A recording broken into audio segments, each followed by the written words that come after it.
After Christmas, a gunman walked into a Texas church and opened fire, killing a parishioner and critically injuring another. That shooting shattering the peace at a Sunday service near Fort Worth.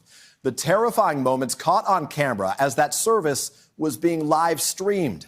Amid the chaos, some churchgoers quickly jumping into action, pulling out their own weapons. We get late details tonight from reporter Jack Heiberger with our station KXAS, and a warning: this video is disturbing.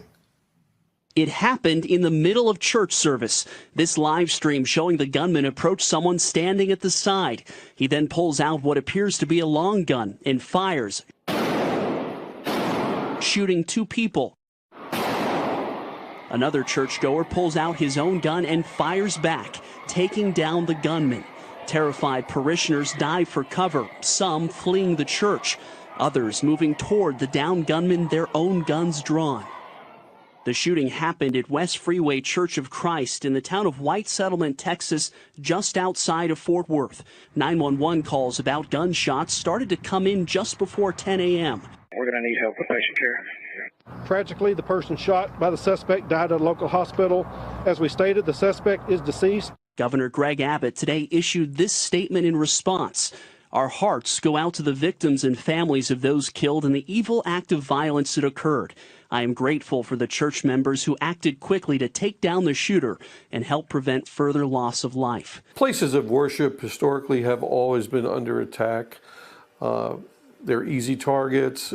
Multiple law enforcement agencies are now assisting the investigation as police work to figure out a motive for the deadly attack. Beginning of the year, end of the year holiday, it's all very tragic. Anytime that we suffer loss in our community, it not only affects the people that were here today, but it affects the first responders as well. All right, everybody, listen, I want to welcome you to the Observe and Report podcast. It's your boy, Atypical Security Guard Damian Bunting. Today, I am here with the founder of the Ant Farm podcast, also the founder of Big Dogs Eat. He has a Master's of Divinity from Harding University in Arkansas, known as the Harvard of the South.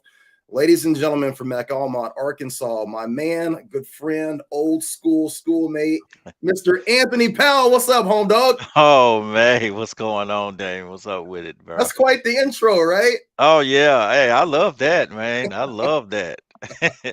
I need you to come on over on my platform so you can introduce me. I need to take notes. I love that introduction. Anytime, brother, anytime. Yes. I would love to. I think the conversations are, they are the root of change. So many people right now, we're talking about, going into 2024 and the political spectrum, the scene that we have right now is very polarized. I'm a part of that. I have a very specific view politically, so I know that I play into the polarization. But the conversation that we're going to have today about the Second Amendment and how that applies to, the church, more specifically, maybe the Black church, that's a polarizing topic as well. But in order for change to take place, people have to continue to talk. As much as I have a view of almost everything, I'm willing to talk to anybody on any platform at any time because, I'm willing to be educated. I'm willing to admit where I'm wrong and where I have blind spots. I know I have many. I'm new to the Christian faith and I'm trying very hard to embrace that and to exude that. It's a work in progress, but conversation is so necessary, man. That's where the change comes from. So I want to just give you an opportunity to introduce yourself to my viewers or people that watch this in the future. Just tell them who you are and then tell them why we're here. Okay. Yes. My name, like Damon said, my name is Anthony Powell. I'm from McAlmont, Arkansas, born and raised in Little Rock and raised a great part of my life in McAlmont. Met Damon when we went to Seven Hills there in Sherwood, Arkansas. And over the years, it just remain in contact. And it's just a blessing to see what God is doing and what and the man that he has become to now. And, just being a guy of a man of integrity, striving to be a man of honesty, integrity, and just having that open dialogue, be willing to have that open dialogue, regardless of the other party is in disagreement or not. But I just appreciate him very much. Well, like you said, I have a podcast going on, the Ant Forum, that I established back in 2022. And how that got started is because I started seeing some things going on in the church, and particularly the faith community that I'm a part of. And so so it had this restrictive on on dialogue. And so what I did is created the ant forum, and and the Inform operates as my underground railroad for looking at life through a theological lens, looking at social matters, economics, political matters, and just trying to have a conversation from a God-centered place. And I feel like that's needed, and especially this topic that we're about to engage in today with guns and the idea of Second Amendment, and then how churches, especially Black churches, have been reluctant to really uh, s- um, to give voice to it. So hopefully this discussion would be helpful to you all. Well, so as the resident gun owner and, pro Second Amendment guy of the two of us, I think that the best way to move forward is to simply ask you, what can I answer for you? Uh, you know, um, I think as I listen to you and as I see your posts, um I get where you're coming from, right? That you believe that, and believe in the Second Amendment, you believe that those rights shouldn't be infringed on.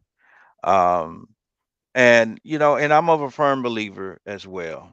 you know I have a lot of close friends and a lot of preaching friends who have gun possession. They believe in the Second Amendment as well.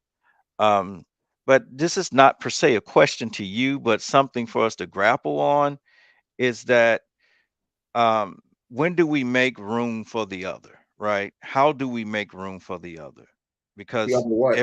yeah, because everybody's so polarized when it comes on into this conversation. You have the one side that says, hey, the Second Amendment is the pro Second Amendment, don't take my guns, you can't take my guns. And then you have the other side of it that's saying, hey, um we need to have gun rights. Look at all the shootings that's going on.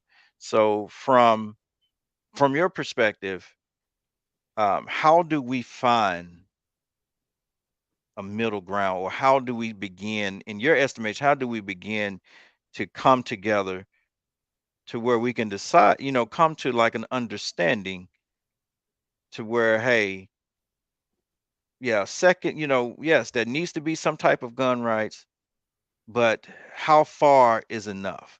Or how far is too much? Um, So I if I you think that understand where I'm going with I that. understand 100% where you're going, and I think Hmm. that the answer to that question, the question of itself, is how do we make room for each side of the debate? Right. So that is probably the easiest part of this dynamic to answer, and the answer is simply have a conversation in good faith. The unfortunate thing is that both sides of the conversation, you mentioned two of the most polarizing sides: the anti-gun side, which feels that there should not be a firearm in the hands of anyone, and then the shall not be infringed side, which that group says under no circumstances will we accept any form of control, because if we give you an inch, you'll take a mile, right? Hmm. So from the very beginning, if we're dealing with either one of those sides, or we're dealing with both of those sides, neither one of them are coming to the conversation in good faith.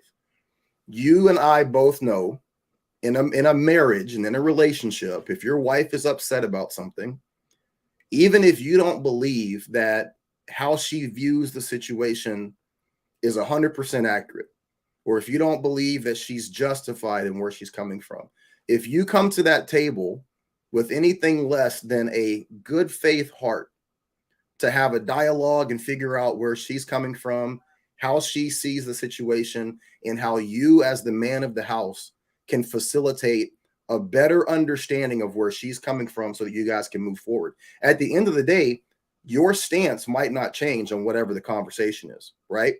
But if you don't come to that table in good faith, nothing is going to change.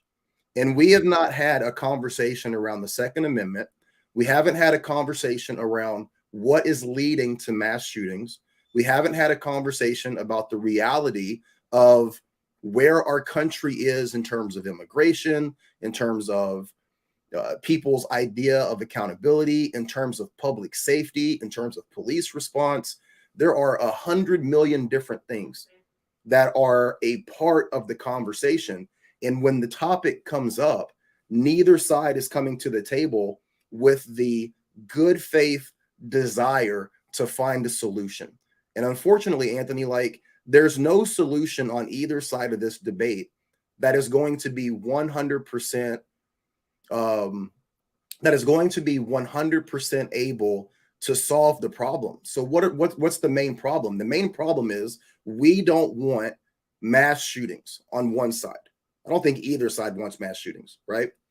On the other side, we don't want people to be victimized or become victims to crime.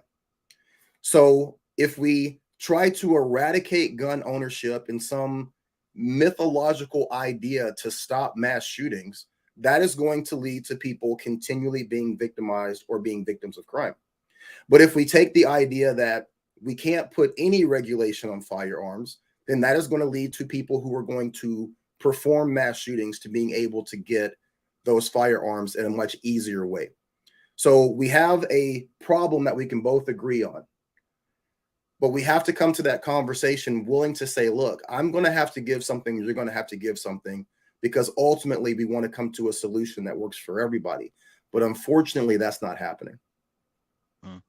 Right. Right. And you mentioned something about the Second Amendment that we don't want to engage in that conversation.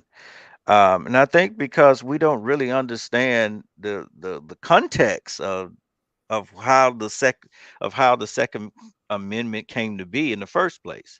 Okay. So, when we talk about the Second Amendment, you're talking around 1791 or something like that.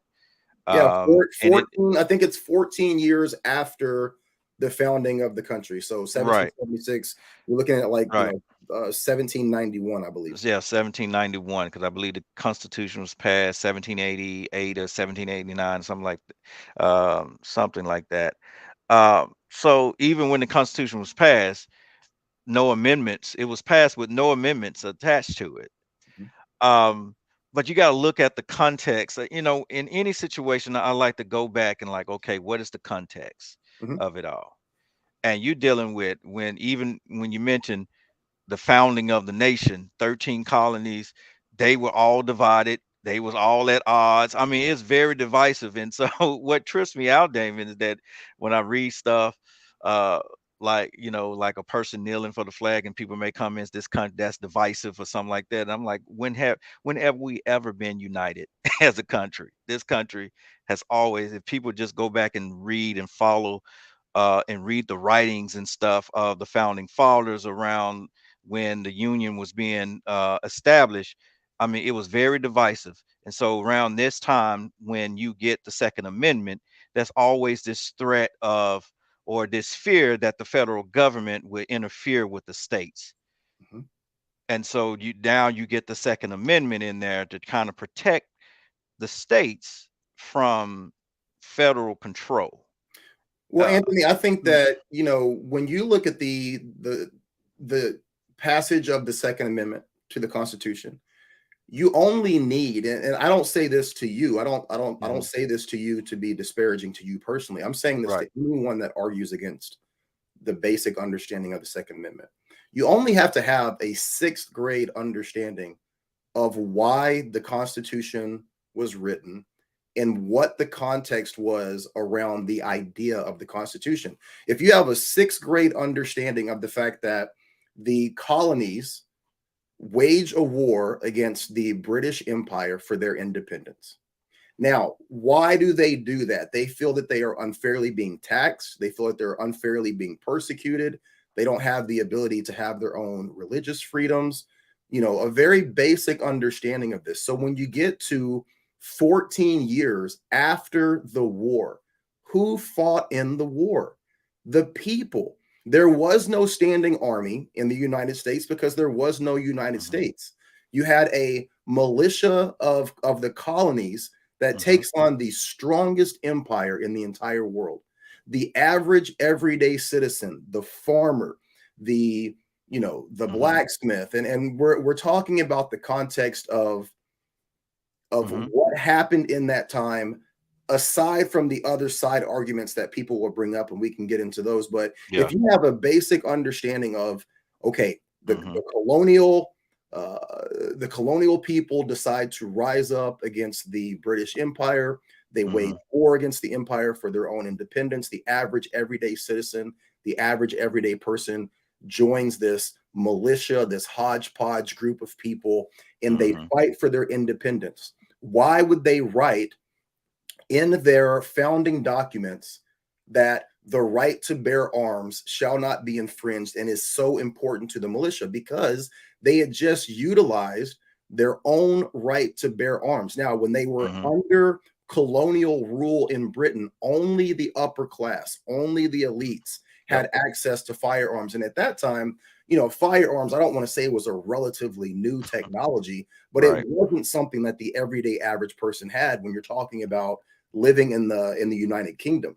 Yeah. Now, when the colonial establishment starts, you're talking about people that are in a foreign land that not only has Native Americans that are on that land. I mean, we could get into the fact that there was Native Black people here, but that's a different Right. conversation. Right.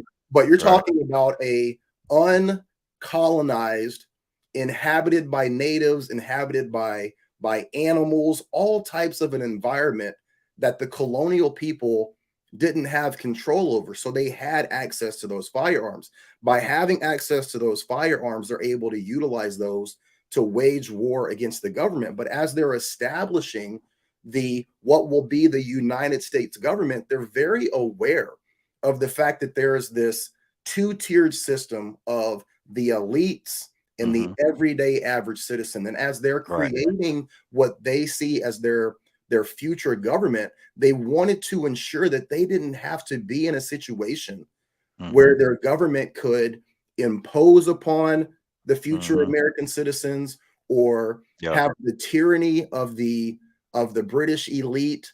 That is a very simple understanding. So when people Mm-hmm. play this mental gymnastics of saying, well, when people talk about the militia, that's the Mm-hmm. National Guard. Like there was no No, no, no, military to even be no, thought of.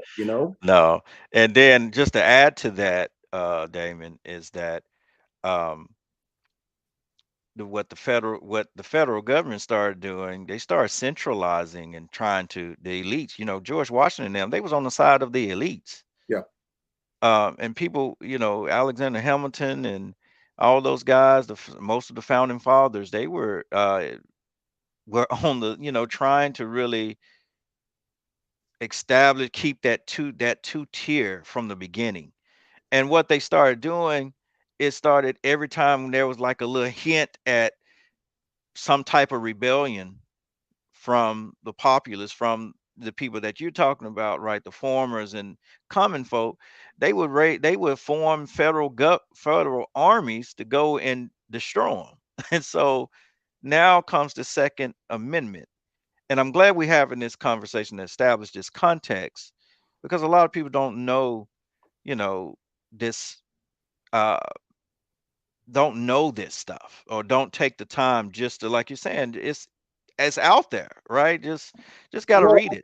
I think that a large part of that comes down to the fact that our educational system and our government, the thought process behind the meat and the teeth of the Second Amendment is keeping your government in check.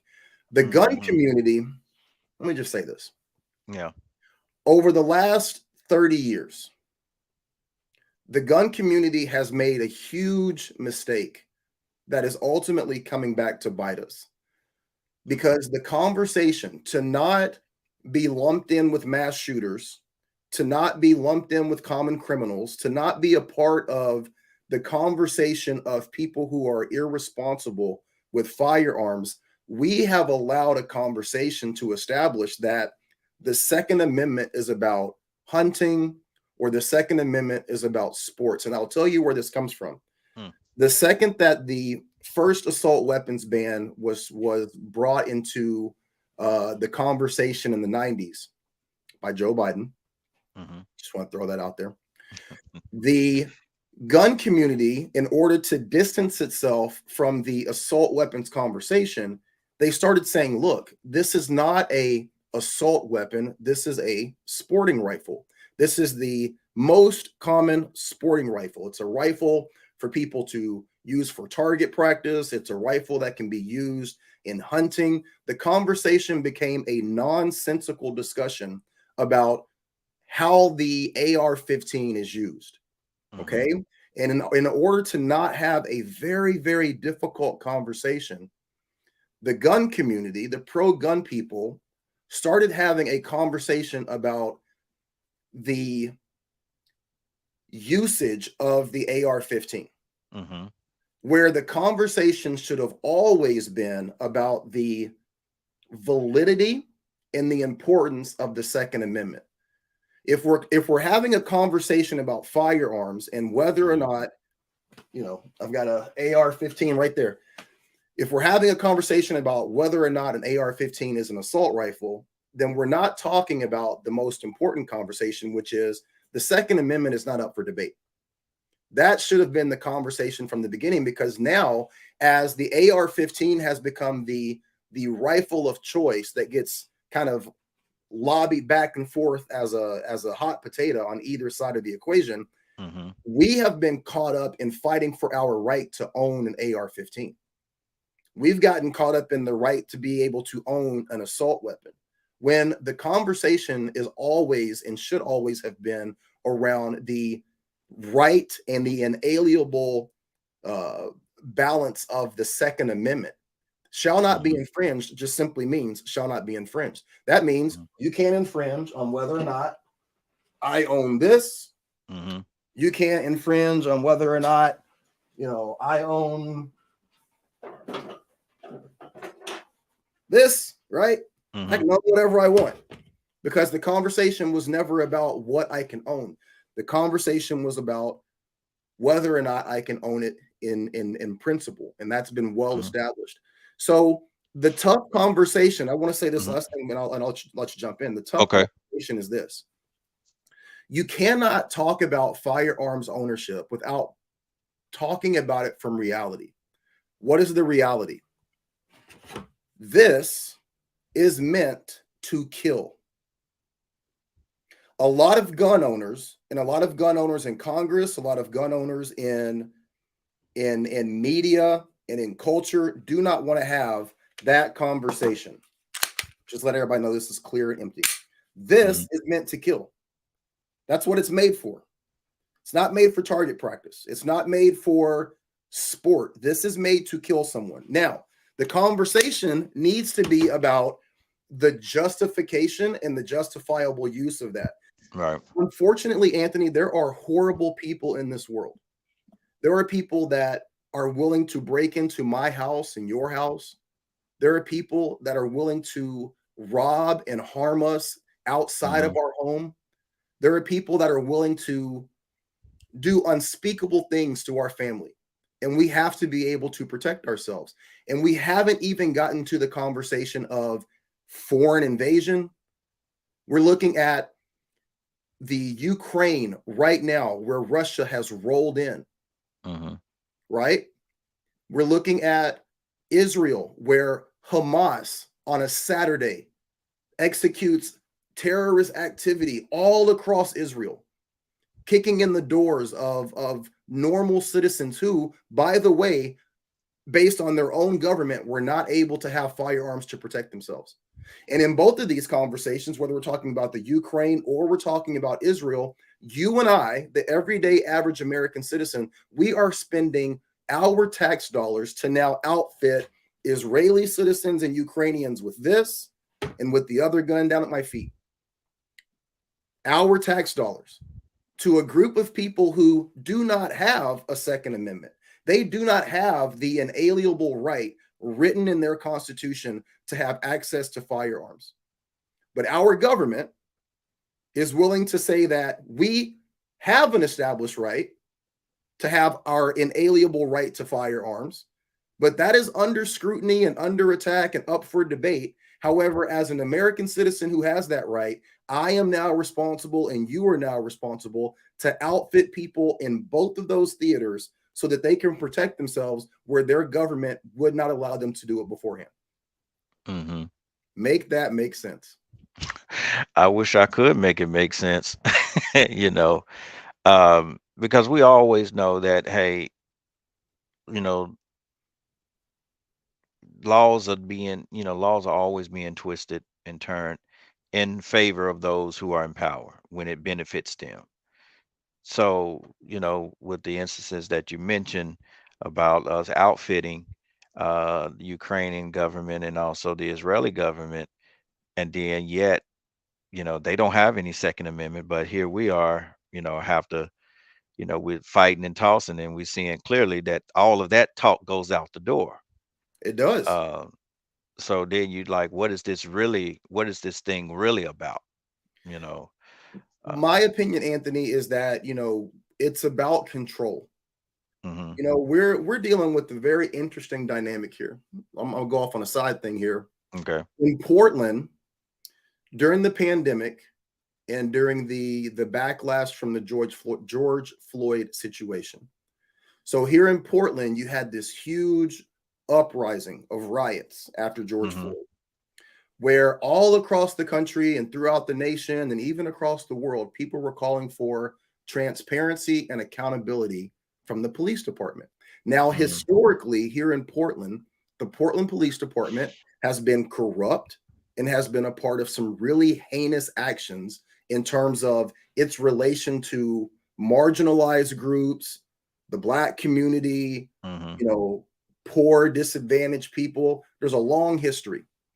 So when the George Floyd situation happens, people say, hey, we're going to finally call for the Portland Police Bureau to be accountable. We want body cameras, mhm. the whole shebang, right? Right. And like many police departments and like many police unions, they took the approach that, hey, if you're going to question us, if you're going to demand that we do X, Y, and Z, then you know what? We just won't do anything. And then you'll see how much we mean to you. New York was like that. Portland was like that. The response during COVID to any issue was, oh, our hands are tied. We can't do anything. Mm, Nope, they want to defund us. We don't have the money. Somebody's at your door. We can't show up. Somebody's trying to rob you. Ah, too bad. Sorry. You don't mhm. like us. That was their attitude, right? Right. But what happened? Private security companies started springing up. And people said, hey, I'm not involved in the politics. I don't care.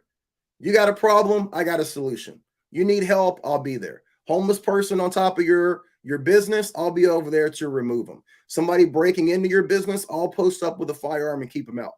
So all of these businesses in Portland started to say, hey, wait a minute. You mean to tell me that I'm paying my taxes and I can't get a police officer to show up and do X, Y, and Z, but I can hire this private security company and they'll show up within a couple minutes when I call them? Well, shit. Mm, Why am I paying taxes? Right? mhm. Right. So then what happened is the police department and the police union was like, hey, that's not fair. The private security companies, they don't have to go through the training that we go through. They're not beholden to diversity, equity, inclusion Mhm, initiatives. They're not having to wear body cameras. Well, of course they can do everything. They're not regulated, right? mm, mhm. You had police officers that were leaving the police department to join private security firms. And the rate of pay for private security was level and in line with the police department. Yeah. So what do you think happened after about a year of that? Nope, we got to get some regulation. We're going to make sure that, the individual person cannot start a private security company.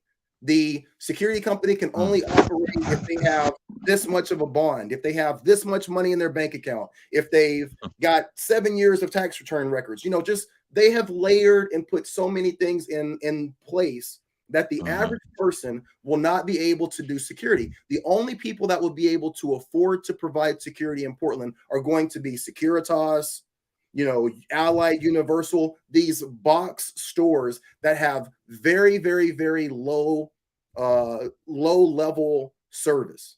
Because what the police union and what the government wants is for you to have to rely on the police department. That gives them power. Now, when they say, hey, if you don't like the way we do things, we're not going to respond. Now you have no one else to turn to. Right. See, that's called control. And that is the root of the conflict when it comes to firearms. If the American people have access to their own firearms and there's no limitation to it, I can own what the government can own within reason. Now, I can't own for the most part, I can't own a fully automatic firearm. I can't own a tank. I can't own a jet. But the people in the Ukraine aren't fighting Russia with tanks and with jets and with fully automatic weapons. Just like the founding fathers did not fight the British government with that version of tanks and jets. They fought with what they had. But our government wants us to be stripped of any ability to be able to push back or fight back, in the sense that if they want to do something like, I don't know, lock us down, shut down your individual business, tell you when your grandmother is dying in a hospital bed that you can't say goodbye. What recourse do we have as a people? Yeah. If they're able to strip us. And that is the crux of the debate around firearms. The unfortunate thing is that in order for the government to be able to institute the taking of our firearms, they have to have other people be a part of that. And so if you can play on people's emotions, and you can play on people's empathy, and you can play on people's, desire to make the world a better place, then you can get a large number of the people, the populace, to go along with the disarmament of American citizens. And that is where we are right now. Right. So, so the battle, and we go back to context, right? And the battle that you see, it was never in the forefathers' mind for individuals to have guns. Yep. You read I believe the Federalist 46, James Madison even, says some things in terms of right to bear arms. And then you can read several Supreme Court rulings throughout the centuries following, or throughout the decades and centuries following that, and until we get to 2008 with the District of Columbia versus Helen case, where it's ruled in favor of the individual. Yeah. And so you have all of these years and decades and centuries and go by, and the Supreme Court always ruled in disfavor of the individual having the right to bear arms. And so some of the stuff the things that you're bringing up, we have to know that the government in a large part still operates in that vein. You mean they operate in the vein of trying to disarm the people? Right. Yeah, of course. Well, why wouldn't they? And the government, legislature, the Supreme Court, the House of Representatives, the president, these are all people. And they're people that lean one way or the other politically. I think that one of the best things about America is its diversity, right? But it's also one of the worst aspects of our country. People will often point to countries like New Zealand or countries like Norway, and they'll say, New Zealand doesn't have these problems. They don't have these issues in Norway. Mhm. Well, New Zealand and Norway are probably about the same size as Rhode Island, number one. Very small. Number two, you're talking about an extremely homogenous population of people.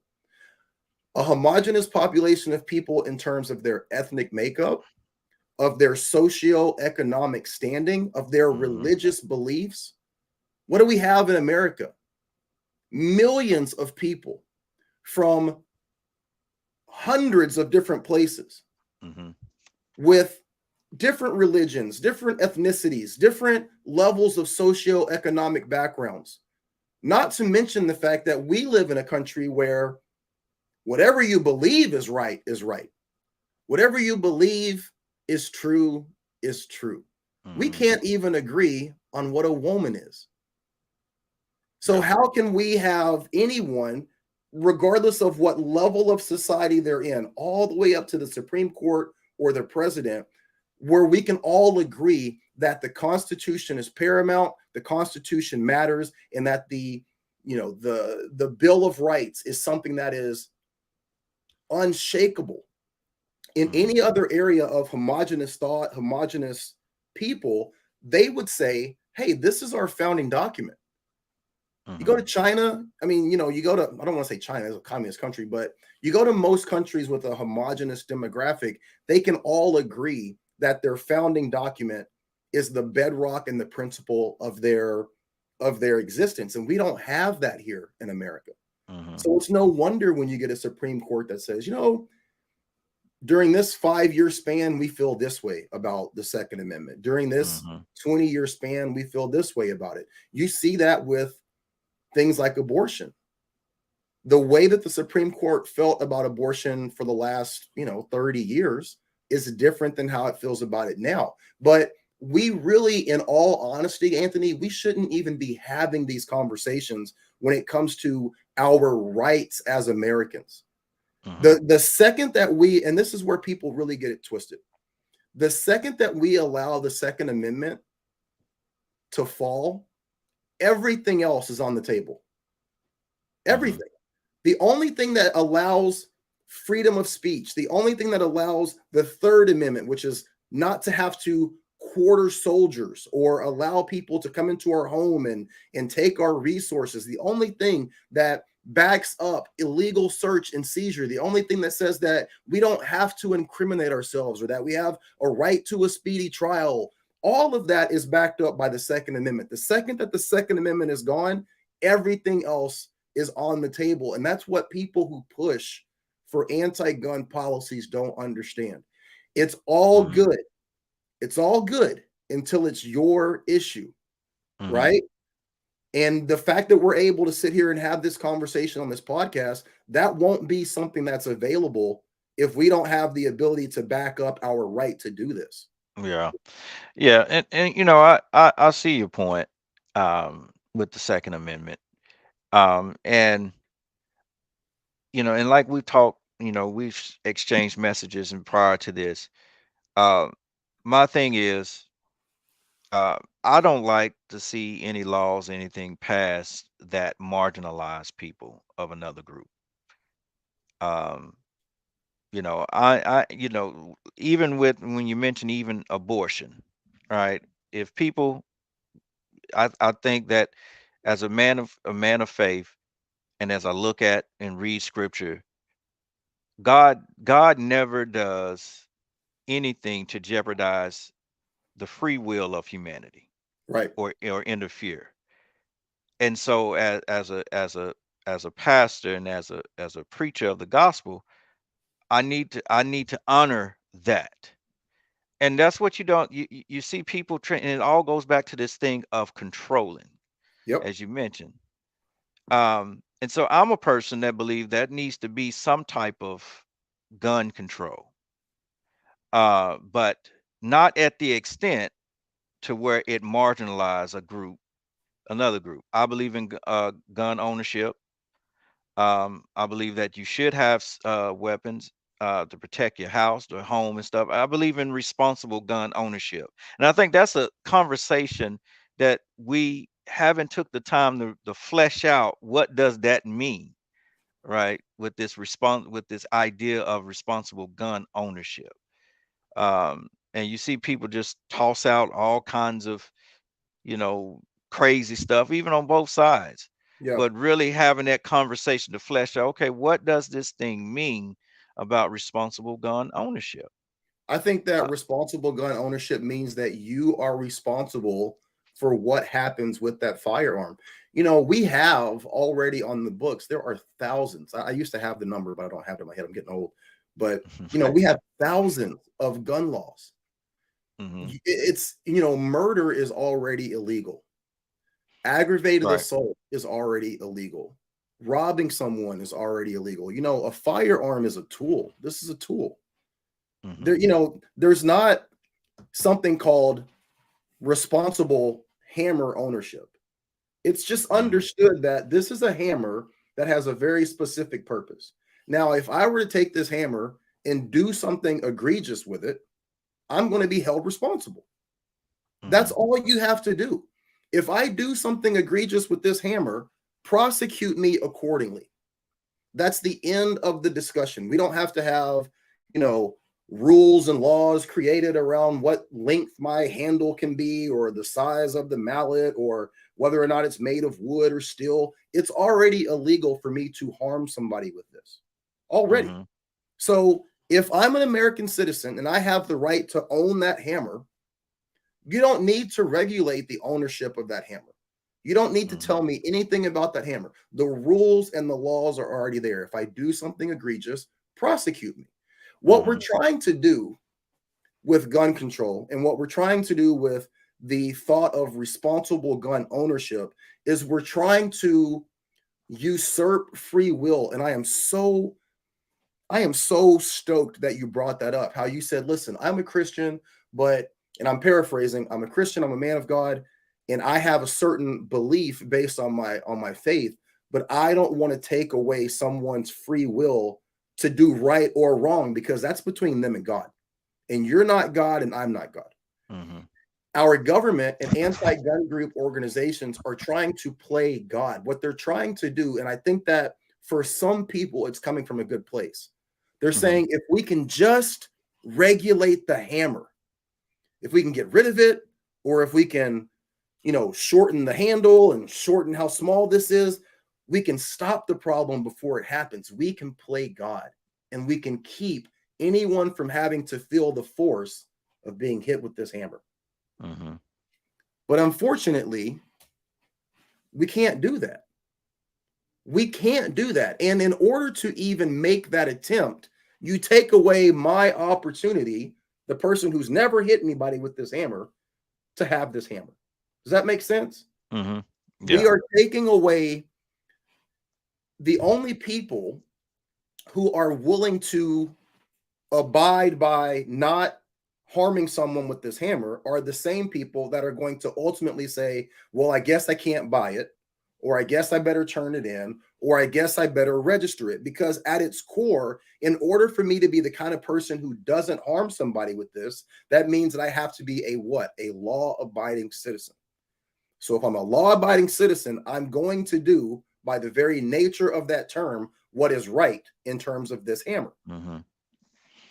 The Yeah. anti-gun groups would say, I'm going to play God and keep anyone from getting hurt, so we're going to take all of these away. Well, who's going to give up the hammer? The guy that would have followed the rules to begin with. The person that's already going to violate the law of not killing someone, not committing aggravated assault, not robbing someone. Does Mhm, he care? Heck no. mhm. And if he comes across a hammer, great. If it's not a hammer, it's a firearm. But guess what? That same person would kill somebody with this remote or a knife. It doesn't matter. Yeah, a person you what we have to understand in this debate that a person is going to kill if they want to. I mean, taking away a gun is not going to stop people from doing. They're going to just result to something to use something else. Um, and there has to be some measures, I believe, put in place in the lines of responsible gun ownership. Um, that some people just don't deserve to have an AR-15 in their hands, right? I mean, I think if you violate, um, if you violate, if you go out there and use the weapon, um, and you like I said, the weapon is designed to kill for one thing. But if you use it outside of gun, irresponsibly, let's put it that way, I think that that it needs to be dealt with accordingly. But you have these, you know, but I think the states needs to be on one accord, right? Somehow you got to get the states to how, because you got different political influences in these states and even in federal government, that we're never going to be able to reach that point to where we find that middle ground to where we can, like, what are we after here? We after safety, gun safety, and protecting people, make sure that people are safe. um, but we're never going to get that if everybody is trying to one up the other, Yeah. or take advantage. I mean, am I making sense with this? Anthony, you are making great sense. How you and I are both approaching 50 years old. Hmm. I have never heard a president on either side. I've never heard a president say, we need to figure out what we're doing together Hmm. from a position of good faith. And then say, I am going to bring in, the top minds from the Democrat side. I want my cabinet to be full of Democrats, Republicans, independents. I want people from the wealthiest walk of life, and I want somebody who doesn't have a penny to his name. I need to get as many perspectives on this situation as possible. However, we are going to start from the foundation of what this country was established on. But I've never heard that. I've never seen anybody take that approach.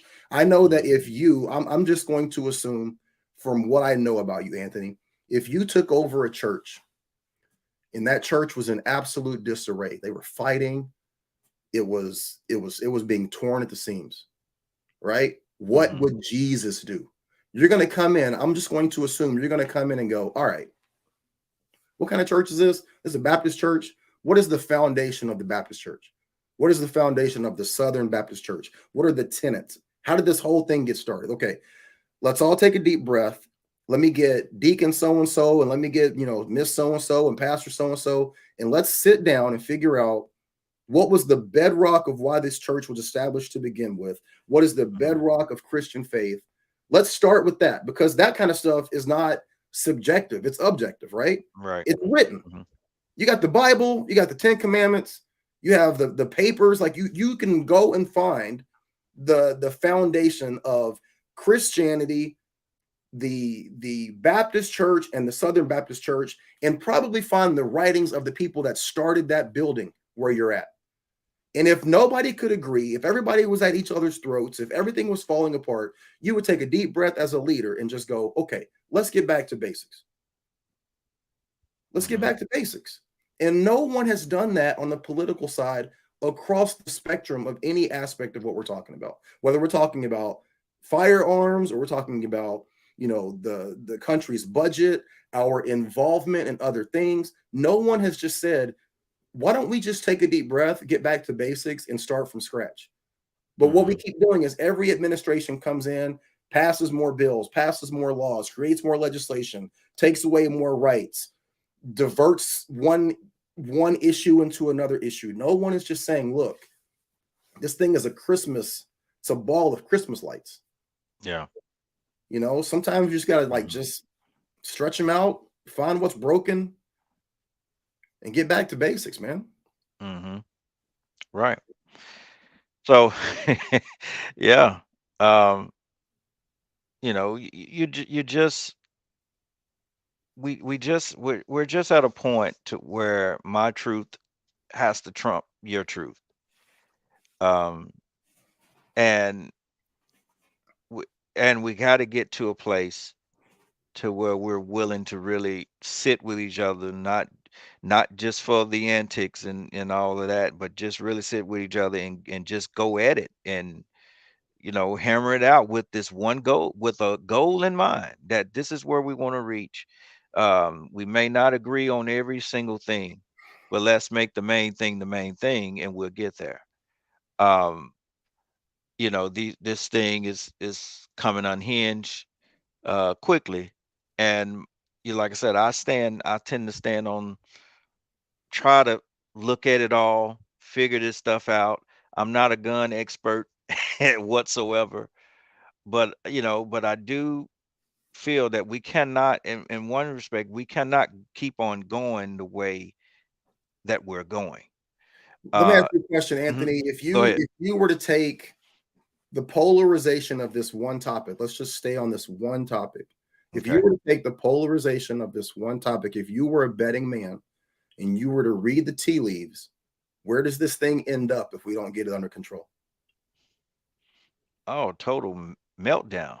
Because you and I have, without even you and I have never talked about this, but I'm going Right. to assume that what you're going to say, I believe the same thing. What do you think Yeah. it is? I think it's a total self-destruction. Um, it's we're heading into 2024, right? And and both sides are stoking this fear, playing on people's anxieties, um, instead of really honing in, like, hey, I know that people are concerned about this 2024 deal, but let's take that off the table. That's where we are. You know, yes, we have these mass shootings, and we need to figure this thing out too. I mean, we can't go in that direction. What are some alternatives that we can put in to kind of mitigate this stuff? Um, Most people, Anthony, mm, I felt like, I keep waiting, and I was so hopeful mhm, with everything that happened in 2020, the situation that unfolded with January 6th. I mhm, was like, man, like as horrible as all of this is, I can't imagine that we're going to go into 2024 and there's not going to emerge a person that says, I got it. Everybody calm down. Take a deep breath. Let's work together. You haven't heard that from either side. From either mhm, side. And one thing that I know, you have kids, I have kids, you have your family dynamic, I have my family dynamic. When you get to the point where it's clear that neither side is budging, someone has to be the one that comes to the table and says, let's take a deep breath and let's stop this thing. mhm, But where the country is headed, I don't think that yeah, people that are on the left are adequately assessing who they're dealing with. I don't mhm, think that they're taking it seriously, because we live in a society, and we live in an age where everything is done online. We live in a very digital age. We've gotten away from having to deal with people face to face. For the most part, people work from home now. mhm, In school, there's, families don't really spank their kids, and there's no accountability. And in school, everything's touchy feely. Everybody gets a trophy. Like, it's not like it used to be, right? mhm, However, you have people out there in the masses of this country who aren't online. They're not mhm, on social media. They're not on TikTok. They're not advocating for anything. They're working and they're raising their family. And what I fear is that the political left is going to push and continue to push to the point that they are going to run up against people that they do not understand what they're willing to do. I'm not inciting anything. I'm just mhm, saying that, I'm from Arkansas, just like you're from Arkansas. I know the people that are in Arkansas. I know the mhm, people we grew up with. I know the people that I spent time in the military with. I know the people that I have worked with in law enforcement. They're not having arguments on Facebook. They're not. But they aren't willing to even have this discussion, and they are willing to keep their head down and do what they're going to do and live their life. up to a point. And I think that the political landscape is getting to this point where it's going to all topple over. And that's not going to work out good for any of us. It's not going to work out for the left. It's not going to work out for the right. And I just can't for the life of me understand why no politician is willing to say, we have got to get a hold of this thing before it spins out of control. Hmm.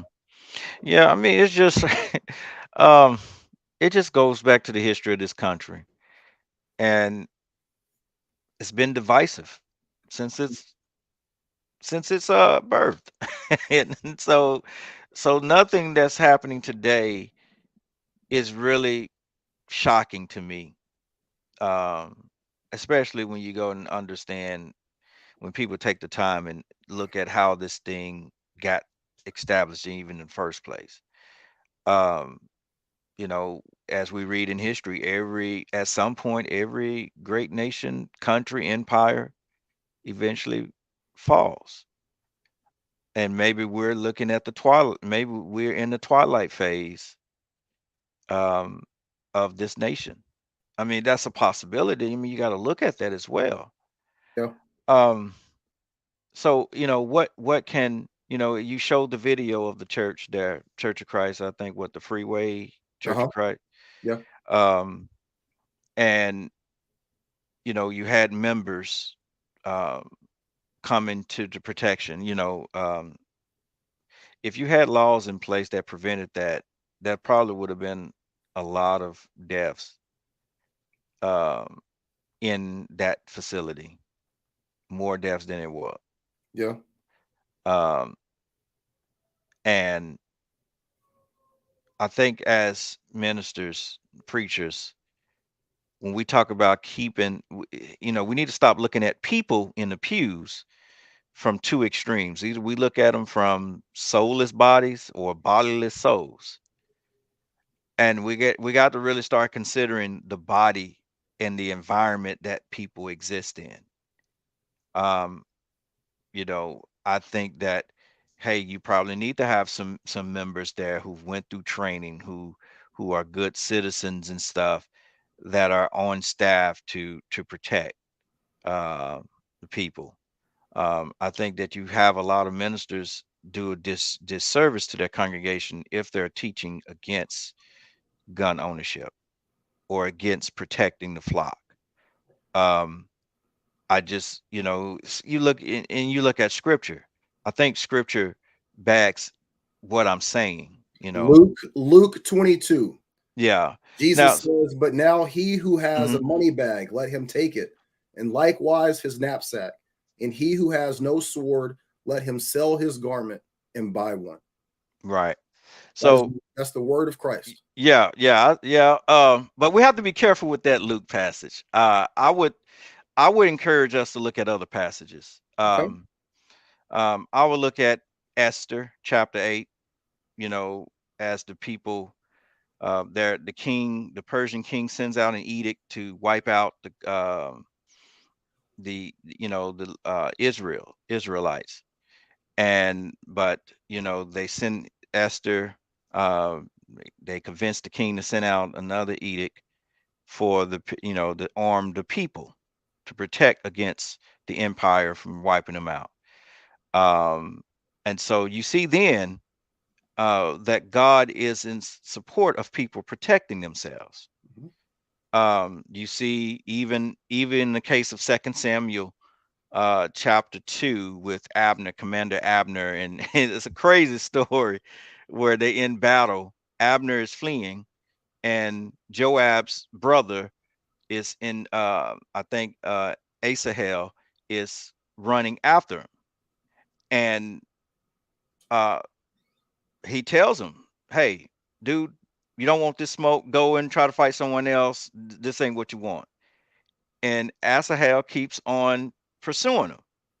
And so Abner, doing resulting to his training and takes him out. Yeah.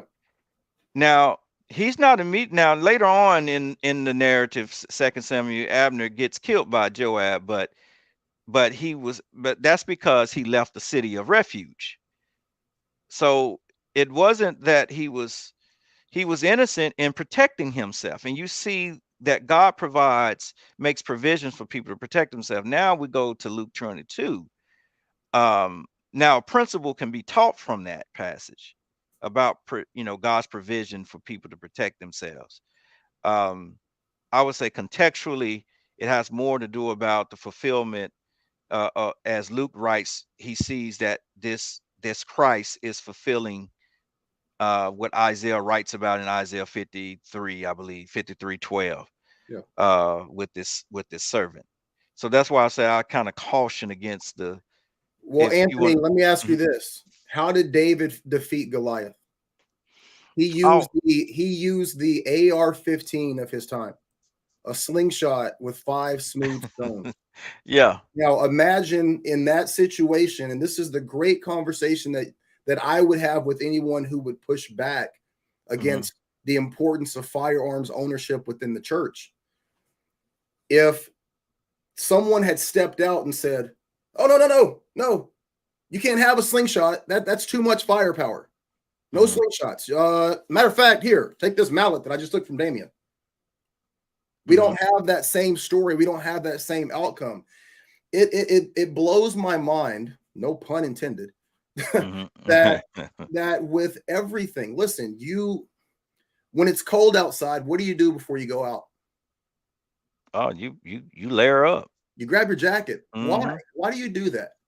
Yeah, for the shield yourself from the cold, to protect yourself, health. Exactly. Yeah. Protection, right? So we can look as a normal functioning human being, we can say it's cold outside. I should probably layer up and protect myself from the weather. We can say, hey, look, it's raining. I should probably Hmm. grab an umbrella, right? Right. I might get Right. hungry later. Maybe I should take a sandwich or money to buy food. Right Hmm. now, you and your congregation, the people at your church, at any church, if I were to ask any person, are we living in a safe society right now? And you could list off 70 different things that could potentially happen or that are problematic just to the safety of you as a person, your family, your pastor, your congregation. It is not a safe place. It's not a safe time. From Dylan Roof walking into a church of very welcoming elder Black people who said, "Come on in, sit with us, pray with us, sing with us." And then he Hmm. takes it upon himself to murder 9 people. And that's not a situation that is relegated to that one instance. We can talk about multiple situations like that. I showed the video of the person that walked into that church and had no hesitation to kill that person that was there to help him. We Hmm. live in a society that is fallen. The message of the church itself is that we live in a fallen society. Man is sinful. If man is sinful and we live in a fallen society, the natural progression of that is that at any time anything horrible can happen. Why do people go to church? They go to church to find peace, to find refuge from what? From their daily existence, from all the things that are going wrong. Even the people, if you take all of the bad people Hmm. that are on the outside of the church and you're only dealing with the parishioners, those people are going through financial struggles. Those people are going through relationship problems. Those people might be dealing with depression, anxiety, on medication, anything. Just within the house itself, those people pose a threat. And so you either allow yourself to unwittingly be a victim and hope that God is going to shield you, but there is no story, there's no backing for that in the Bible that God will not allow horrible things to happen to you. He will, Hmm. because he allows people to have free will. And people have free will, they have the opportunity to do horrible things. So even just with the parishioners, the opportunity for anyone that's innocent to become a victim, it's still there. So it blows my mind that people look at that and go, yeah, so I don't like firearms or I don't believe in firearms. So in that case, we just shouldn't have Hmm. Yeah. Um, it just goes back to how people, the church culture and how and they'll just talk about the black community for for a second. Um, something that I'm familiar with is that we are hesitant to talk about um, gun ownership. We are hesitant to talk about these things and engage engage this topic of gun control because we think those things are, for the most part. Now there are some black churches that are doing it, so I just don't want to paint with a broad brush here. Right. um but in my experience, I've never went to church and never went to any workshops of people in my faith community that taught on this type of stuff, that help. How do we wrestle through, because people are wrestling with this. We're not only wrestling with money and racial reconciliation, but we're wrestling with this stuff as well. And people, how do we handle this? And I think that we really need to sit down and start having and hashing this stuff out and talking about it and talking about where God stands. God is not against and opposed to people protecting their family. Right. God is not opposed to the shepherds protecting the flock. If we really just study the flock, the shepherds, and protecting the flock against enemies, even though they didn't have guns back then, but any weapon they used, they would fight off and kill the intruders from taking from harming the flock. Well, So, Anthony, I'm gonna tell you, the issue of black gun ownership in the church is a direct reflection of two things. It's a direct reflection of the black community's relationship to firearms in general, mhm, and the black community's position within the church, and how we have been, what's the word that I want to use? We have been man, I hope I don't offend you when I say this, but mhm, in my opinion, the black community has been relegated to a victim status since our introduction to Christianity and slavery, mhm, because we were never given the opportunity to get the entire view of the Bible under mhm, subjugation. When we were under subjugation and oppression and slavery, we were mhm, only given one aspect of the Bible, and that was that your salvation was not on this earth. Your reward was a heavenly reward. Your only purpose was to be a good steward. Your purpose was to be you know, um, to be a good Christian, to be mhm, a good servant, and that your reward was eternal. mhm, We didn't get the conversations about righteousness. We didn't get the passages shown to us, or we weren't allowed to read the passages about being a warrior. mhm. The movie Birth of a Nation with Nate Parker. Have you seen that? Yeah. Mhm, That movie was very pivotal in me choosing to become a Christian. And I'm going to tell you this, man. Like, I have had a mhm, hateful relationship with Christianity my entire life. It absolutely it pained me to know that the passages of the Bible, that the Bible was only given to us in sparing pieces, in that it was used to have us be willful in our oppression. Willful. mhm, The amount of people that could have risen up, the amount of people that could have made an attempt to overthrow the slave masters, a lot of them were quelled based on the religion that was being fed to them. mhm, And the direct relation of Christianity to white supremacy and how that plays into the oppression of our people, I have had a problem with that since the day I was born, mhm, because I was looking at it from the lens of me looking back at the last 400 years of our relationship to Christianity. I didn't know about Ethiopia's position in the development of the Christian church. I didn't know that, you know, King Solomon and Nefertiti, like I didn't know about all this stuff. You know what I mean? I didn't know. And so there was a moment in the movie Birth of a Nation where, you know, for anybody who doesn't know,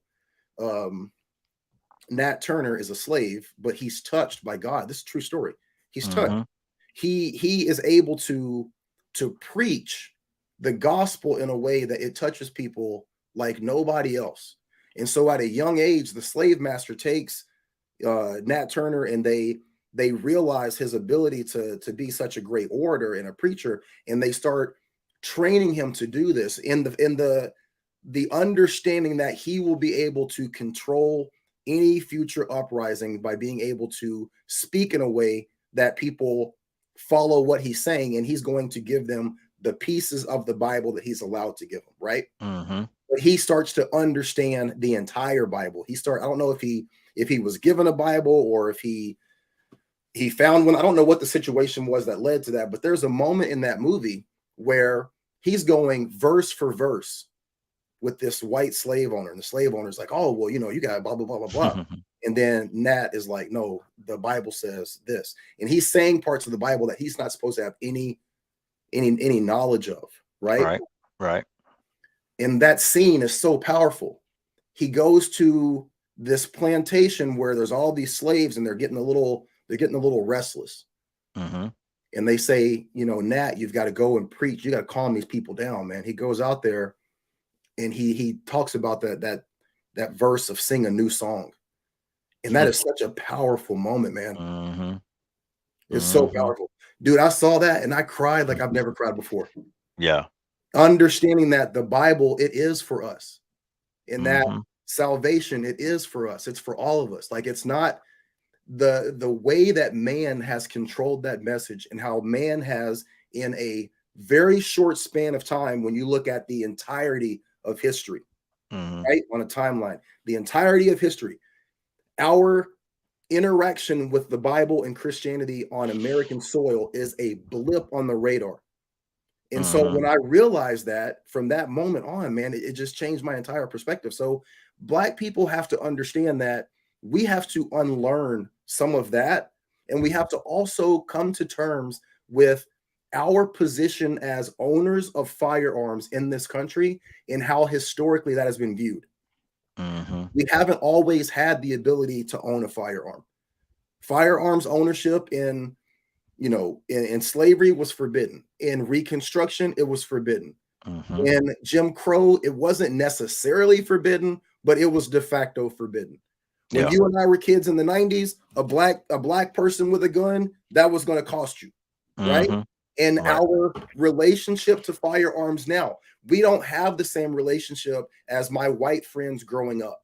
My dad didn't introduce a firearm to me because he grew up in the 60s when you basically couldn't have one. Right? So in order for us to change the view of firearms ownership in terms of the church, we have to first address firearms ownership within our community. And then we have to also address the fact that as Black people, we have the right to defend ourselves. We have got to get off this 1960s, shall overcome, Martin Luther King, turn the other cheek. There's no other demographic. Hang on, let me turn this off. There is no other demographic in this world that has taken that stance. What is Israel doing right now? You cannot tell Israel to stop doing what they're doing. Absolutely not. You can't tell the Ukrainians that they can't do what they're doing. Absolutely not. You can't tell the Asian community that they can't defend themselves. We are the only community that has been trained and taught to continually take a nonviolent stance, because any sort of conversation about self-protection or protection of our community historically has led to our downfall. It's led to the assassination of all of our leaders. It's led to the death of so many men. So we have to have this conversation from a position of of legality and a position of sometimes I lose my train of thought, but we have to have this from a position of legality and a position of good faith. So I think that those are the hurdles that are keeping us from talking about it in terms of the church. Yeah. So yeah, I would let's give the nonviolent movement in 60s, 50s and 60s a fair critique here. I think it was helpful for that day. Because given the circumstances, we have people have to understand that a lot of those civil rights leaders did own guns. Yep.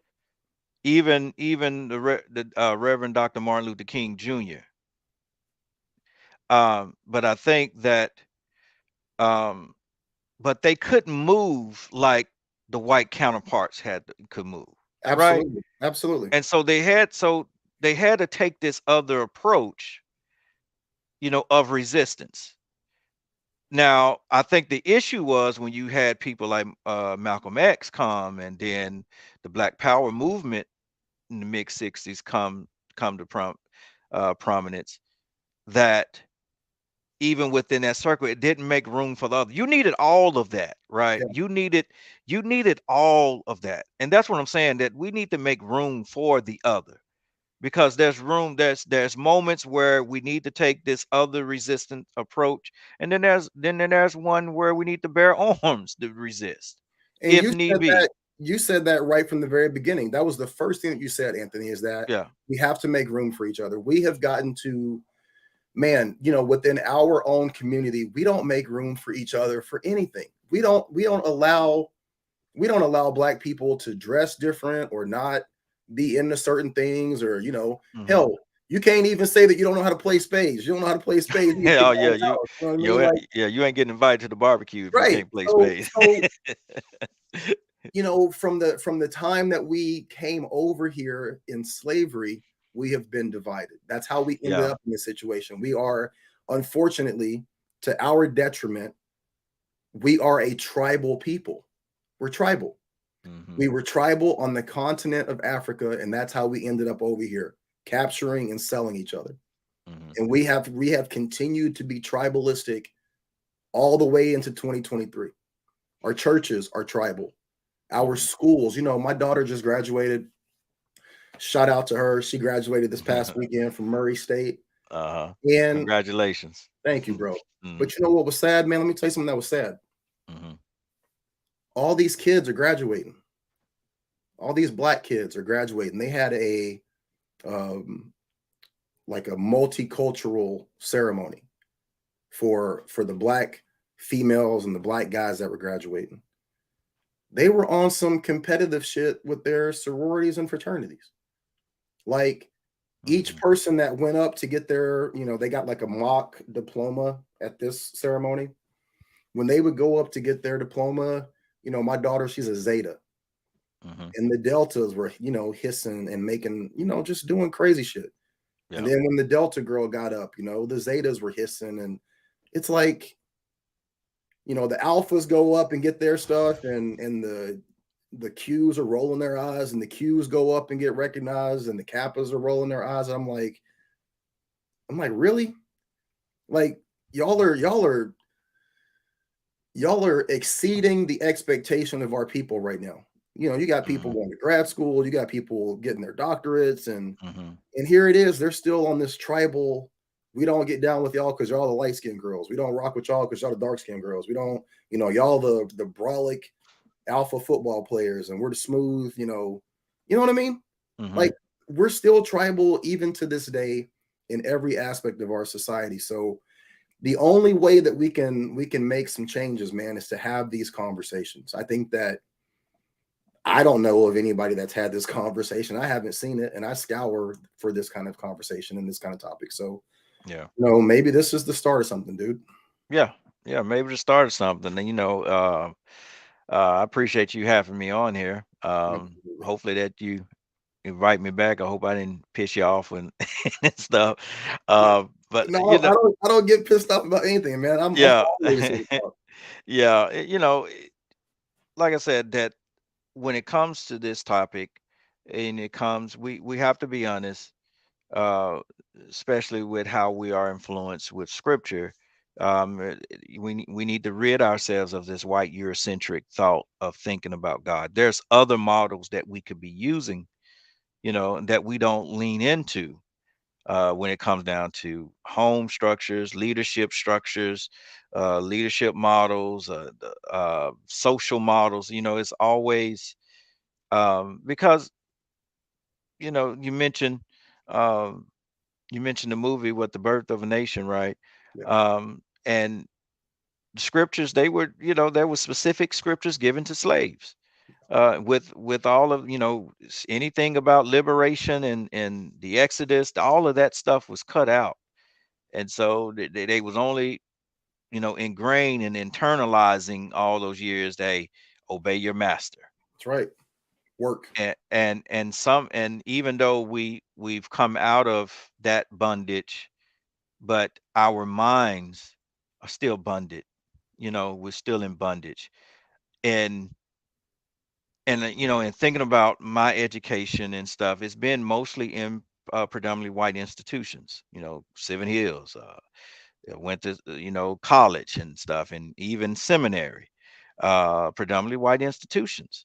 Yeah. And in those predominantly white institutions, for a black person, that's the worst time that they of their lives, because we have to internalize how when you don't when you're given sources and these sources are not balanced, right? Like all through my seminary training, uh, I'm reading from white scholars. Yeah. No book that I'm reading is written by Native American scholars, and there are Native American scholars, or even black scholars, or even black women scholars, or even Asian scholars. I'm not reading from other sources, so therefore I'm taking in stuff from only one point of view.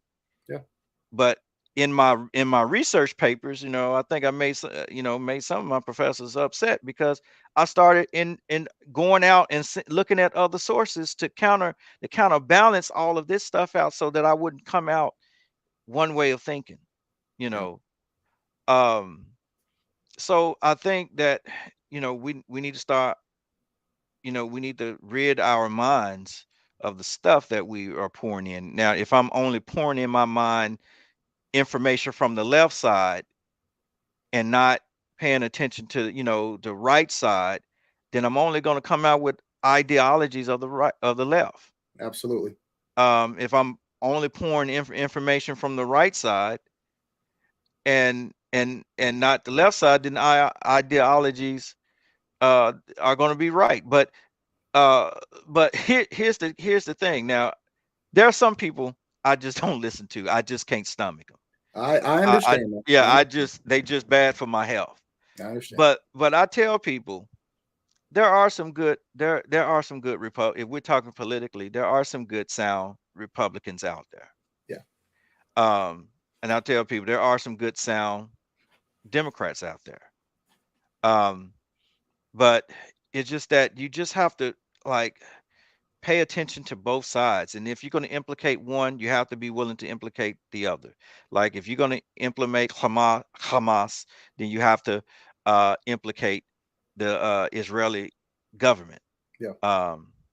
which is different from the Israeli people. Um, Anthony, when I went back to school, I went through a class, had a great professor in one of my social problems class, and we would debate topics. You would debate gun control, for or against. You would debate, homelessness, for or against social programs.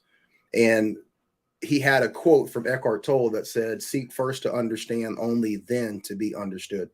And in order for you to have your time to speak and articulate what your stance was, you had to first articulate what the counter stance would be. So I have tried to live my life from that point forward, being able to articulate the other person's point of view. I can take any subject, no matter what it is, and I can articulate where the other person is coming from to the best of my knowledge. And I think that that's really helped me to be a more rounded person and to be a more understanding person, you know. But unfortunately, man, like, you know, everybody doesn't have the desire to approach it from that. Some people are like, nope, this is what I believe, and you can't tell me anything, and I'm not changing. Well, that's not going to work for what we're talking about right now, and that's not going to work for any of the other problems that we're dealing with in this country. So, you know, I think that you and I have started to cut into the onion. We have not peeled the entire onion tonight. Right. We won't be able to, but we'll table this discussion now. I think that we got a lot of stuff out on the table, man. And, you know, I am very much open and hopeful that we can develop something. I would love for you and I to be able to create a series on this that you can take back to your church or to a congregation, because this problem isn't going away. No. And I would love to be a part of trying to find a solution to not only the protection of the church, but to people in general. Hey, let's make it happen, brother. That's all I Absolutely. said. Let's make it happen. I think I enjoyed this conversation tonight. And yes, there's some more stuff that we have to dive into that I would love, now that everything is out, that we can kind of take it piece by piece and like, okay, and kind of, you know, dialogue about it. But man, I'm, like I said, let's make it happen. Let's develop this to a series where we're talking about things. Let's get into some gun laws and stuff. Let's talk about, Absolutely. you know what I'm saying? That's chop it up, because it's my plea is to be helpful. I Yep. want to help liberate people. I want to help uplift people, and I want people to be able to not get duped by what you see coming at you on a daily basis through social media, through Yes, sir. news channels, and, you know, through the politics of it all and stuff. So Good deal. Good deal. appreciate you for having Man, me. this was absolutely great. So listen, I'm going to end the stream, but stay on, okay? Don't go anywhere. All right. All right, guys. Thanks for tuning in.